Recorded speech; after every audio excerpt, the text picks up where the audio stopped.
了。你是不是个东西啊？我都可以做你妈了。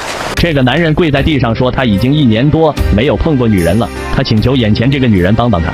二狗一看就知道这是明摆着耍流氓啊！此时女人却安静地闭上了眼睛。二狗掐指一算，就知道这个姐姐是在同情他。这到底是一个怎样的故事呢？听二狗细心讲解。70年代的天雄山深处，一群男人背井离乡，来到遥远的天雄山伐木。他们白天辛勤劳作，晚上就赌点小钱，这是他们唯一的娱乐方式。100多人挤在一个小木屋里，没错，这就是他们的宿舍。墙上用粉笔画着女性裸体，贴着过时的女性海报，这就是这群大老爷们唯一的精神寄托。小木屋中充满了男人的汗臭味，地上也是一片狼藉。这里远离他乡，没有爱情，更没有女人，只有这群老爷们辛苦劳作流下了汗水。他们为了省下路费，多留点钱给家人，常年不回家。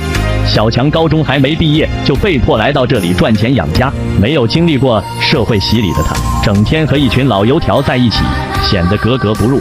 突然，这天一个女人来到了这里，他们平静乏味的生活从此就发生了改变。她是对面山头刘队长的老婆春娥，队长请来给大伙做饭的。她刚来到这里，就成为了这群老爷们的精神寄托。虽然春娥40几岁了，但她风韵犹存，吸引着这里的每一个人，让这群常年不回家的大老爷们兽性大发，吃着萝卜白菜也能吃出肉味来。但他们也只是有那个心，没那个胆。只有二牛和大牛不怕死，大牛直勾勾地盯着春娥的一举一动，二牛就更加大胆地一把抱起了春娥。